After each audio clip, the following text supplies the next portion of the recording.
Assalamualaikum warahmatullahi wabarakatuh. Perkenalkan, saya Puput Yulia Galuh Pratiwi, mahasiswa semester 8 Universitas Negeri Said Ali Rahmatullah Tulungagung. Di sini saya akan mempresentasikan panduan bermain media Busyboard.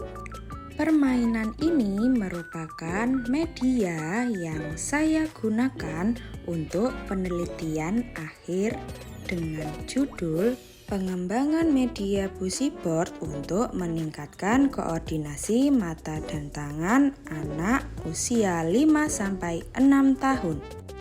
Media merupakan alat yang dapat digunakan sebagai perantara untuk mengembangkan aspek perkembangan anak. Sedangkan Busyboard memiliki arti yaitu papan sibuk, di mana dalam media tersebut memiliki beberapa kegiatan yang dapat menstimulasi aspek perkembangan anak. Media ini terdiri dari 2 papan ambalan yang bertujuan agar media dapat berdiri saat dimainkan, dan 1 papan dengan ukuran 40 cm x 60 cm.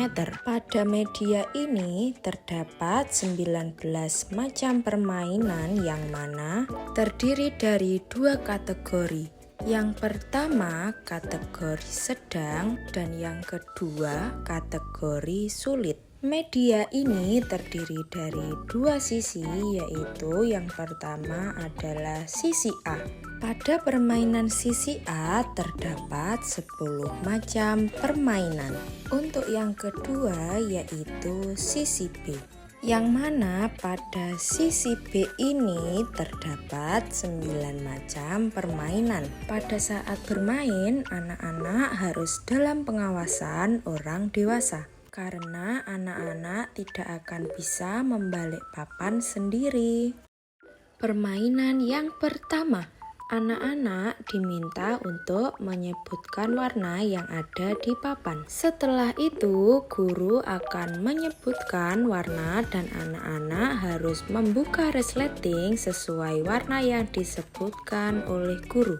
Permainan yang kedua, anak-anak diminta untuk memasukkan kunci ke lubang dan membukanya. Di dalamnya terdapat gambar tangan tanpa kuku. Anak diminta memposisikan tangannya seperti berdoa. Ternyata itu tangan kanan. Lalu tutup dan kunci kembali. Permainan yang ketiga, anak diminta memindahkan gantungan kunci tanpa menyentuh rintangan. Setelah itu memasang dan melepas angka. Permainan yang keempat, anak diminta untuk membuka grendel dan di dalamnya ada gambar tangan seperti permainan kedua. Cara bermainnya sama dan jika sudah tutup kembali. Permainan yang kelima, anak berkaca dan menyebutkan anggota tubuh seperti pipi, hidung, mata, alis, mulut, rambut, dan tangan.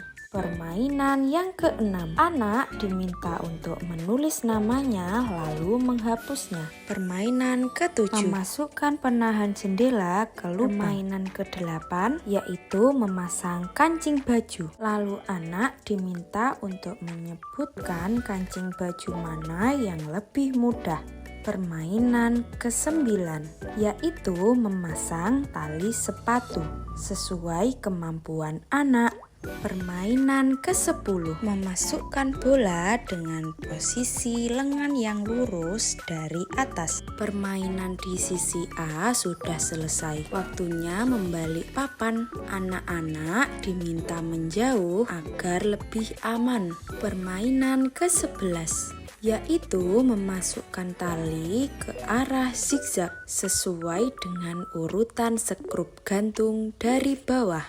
Permainan ke-12 dengan menggunakan telunjuk kanan dan telunjuk kiri untuk memencet saklar lampu dengan lawan arah. Permainan ke-13, anak diminta untuk memasukkan kunci dan membuka gembok, dan selanjutnya dikembalikan lagi. Permainan ke-14, anak diminta untuk menggunakan satu jari untuk menyalakan lampu. Permainan ke-15 yaitu membuka dan memasang buklet tas.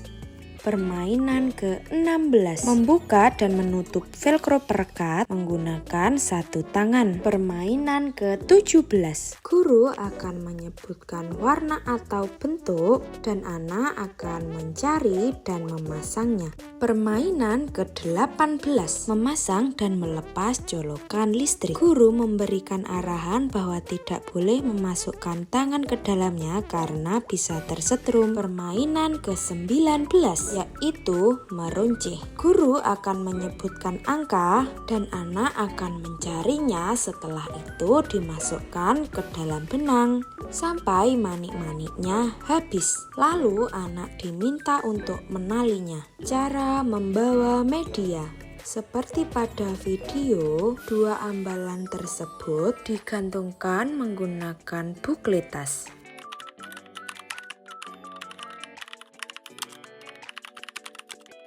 Pertama-tama, pasangkan kabel ke colokan listrik menggunakan baut yang sudah ada, di mana yang nantinya anak akan diminta untuk melepas dan memasang colokan listrik dari stop kontak, dengan tujuan agar koordinasi mata dan tangannya dan juga otot-otot di tangan bisa terstimulasi dengan baik.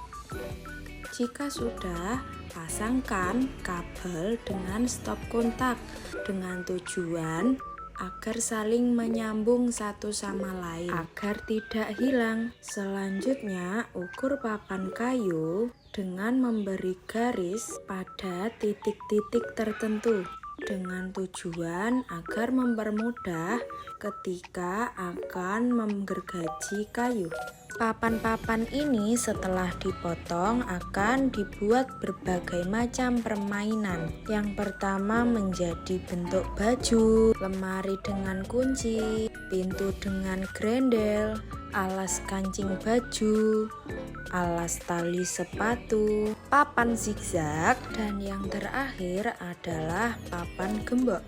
Setelah diberi tanda, maka akan lebih mempermudah ketika proses penggerajian.